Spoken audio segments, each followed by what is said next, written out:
Welcome back, JDM Jamzter Sqauders. If you're new to the channel, go hit that like button, subscribe button, comment, share. We's on to the Gs300 Aristo.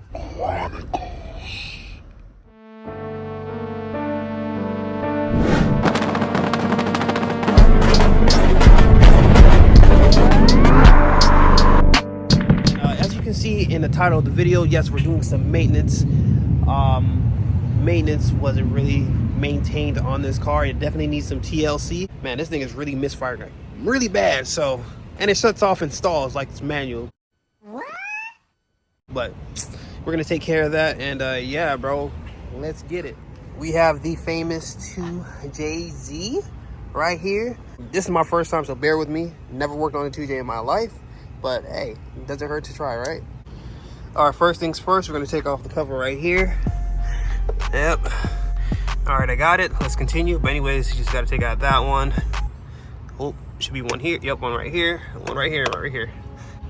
Yes, sir. Got it off. Everything looks good here. Even though I do actually have to change this timing belt real soon because it does have cracks. Not taking any chances. Up, oil.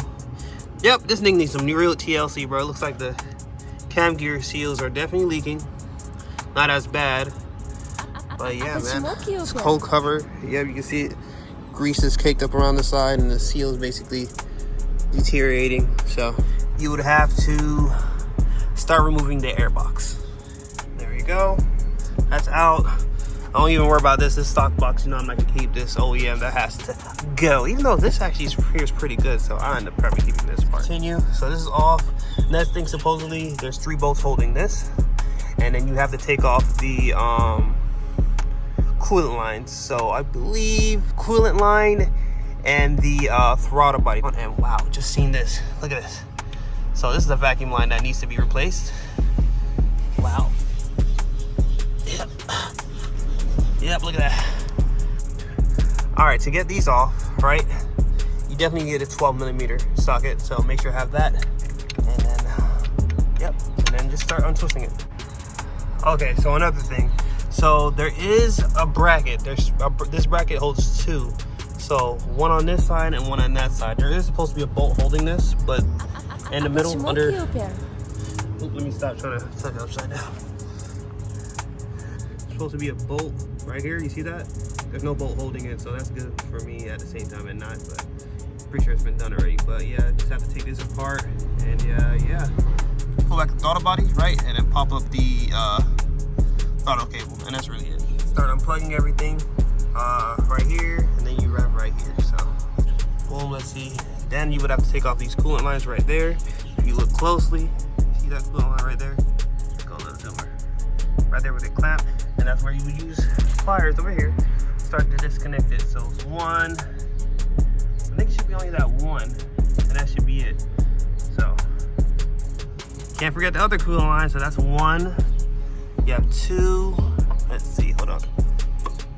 2, yep, 2 coolant lines, and then we have to disconnect this bracket from the throttle body so you can finally get clearance. So let's keep going. All right, going with this 14, we're definitely gonna need this 14 for this throttle cable to try to unloosen it. All right, so we can get some type of movement. And so we can lift it up from right here, actually. Can I pop it up? No, I can't pop it up, so I have to break both sides of this bolt right here. Both sides of those bolts, so I'm going to have to get 2 14s to hold it, or just use the vice grip that I have, or pliers, so yeah. All right, guys, so be careful with the throttle cable. I didn't mess with this one, I just twisted it. This back one, I'd rather you just twist it all the way to the back, and then you should get clearance so you can lift it up. So you know, all you got to do is, right, bring this back, and then tighten, and then you'll be fine. It'll be adjusted right back to the correct position it was up before. So you do have to be careful once you're taking off the coolant hose right there.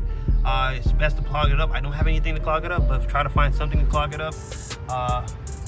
Let's see, vice grip or something like that. But yeah, use it off and pull it. So now we just have to head to that rubber mounts right here and take those off. And those should be 12, I believe. There is another one, so look out for that one in the back, by the way. So we finally get it off. Whew. Be careful, the engine is hot, guys. So now it's just time to start pulling up these spark plugs. All right, I believe there's only 3 spark plugs for these things. All right, this first one. Let's see. That's to a coil pack. Ooh, look at that oil. Ooh, that oil, bro. Wow, that oil. Look at that. All right, guys. Coil packs and spark plugs are out. You can clearly see this one's bad. I'm not even busy to take it off. Actually, no, we'll take it off. You can see how dookie. Look, this one's messed up. You can tell by that. There's oil, coolant. It's no TLC, but these coil packs are pretty new from these last two. Look at that. It's pretty good. So we're about that. So it does save me some money, but this one is broken even though it's brand new. So I don't know. So that looks pretty new though, but you can see it's oil. No, it's not oil. It's just age. But yeah, bro. All of it out, and look at the hot mess in here. Look at that, bro. See, I'm gonna try to clean it out as much as I can. Definitely change out these spark plugs. A few hours later, cleaned up the spark plugs as best as I can. Let's just pray the debris is nothing harmful to the engine. I've tried everything that I could to get the majority of it out. It is oil and stuff, so it's time to get out the spark plugs now. All right, guys, so in your socket, you know, I got mine from Walmart. You're supposed to have a spark plug socket, and obviously you have a long extension, so you can make sure I can get it out. So, yeah, so I got all the spark plugs out. You can see, like, literally oil. So I definitely have a bad valve cover leak, so I definitely have to get that replaced. I'll get that done soon enough. But let's go ahead and just change the brand new ones. Brand new spark plugs, all in, cleaned up. So now we're just putting everything back together. Make sure when you're doing the coil packs and spark plug wires, make sure you put them in the right position, or you will actually mess up something and it will continue to like misfire and actually damage the inside of the internal. So yeah. All right, guys, so got the spark plugs in. I do have to change out this coil pack right here that is cracked, so there's possibility it's gonna make it misfire also. Everything is old and brittle, so you know how plastic gets, you know, it breaks and stuff. So everything looks good. Hopefully I can get everything settled. So now it's just finally get it started. All right, guys, no codes, no misfiring, steady idle, looking good. I did have to clear the codes, obviously. We're gonna see if anything comes back up, but it's not at a rough idle. It's actually at a perfect idle. So yeah, man, we're doing good so far. We just gotta go for a test drive now, and man, I think we might have done it. All right, let's get it.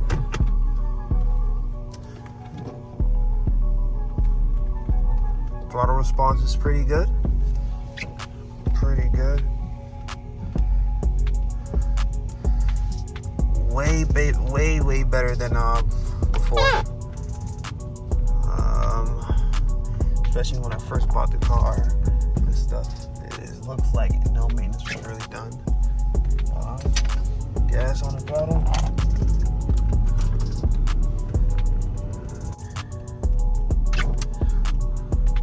Because it used to bog at 4,000 RPM. I'm definitely going to be changing the coil pack still. But let's see. Oh, full throttle. Watching 4,000 RPM right there. Oh, the glare, sorry. Yep, smooth sailing so far. Look at this. This boat is moving. This boat is moving. This boat is moving! Yeah! Woo! So far, so good! Look at that, bro. We are chilling out here in the beautiful sunny side. Oh, wait, sunny side. Sunshine State. This thing is moving. Hold up. On the gas. I couldn't go on the gas. I mean, okay, I'm feeling it a little bit. A little bit of hesitation, but it's not noticeable. It's not as bad, and I'm pretty sure it's because due to that broken spark, like not spark plug, but broken coil pack. But bro, we're doing so good, bro. Like, I can literally, before I could never hit 4,000 RPM without it bogging or hesitating. Now I can do it like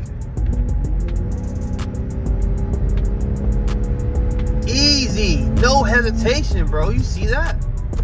Man, bro. No hesitation. This thing's pretty slow compared to the TSX, honestly.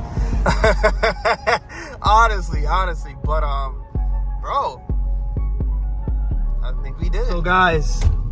So guys, if you're watching this video, man, thank you guys for watching. Thank you guys for viewing. This is the very first episode for the Gs300 / Aristo Chronicles, episode 1. Now it's done and over with, and now we got some more things to go on. So you guys just stick around. There's going to be a lot of content on the GS coming up.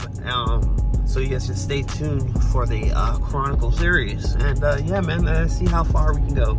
So, Jamzter Sqauders, I love you guys. Thank you for the new viewers. Thank you guys for everything that you've done. Once again, you know, I'm very grateful. And man, let's just keep on that road to 1K. That is the goal. You already know the vibes. But Jamzter Sqauders, love you guys. Hey, deuces. And you know, tune in and put on that notification bell and let you know. Like I was saying, Jamzter Sqauders, deuces. Thank you guys.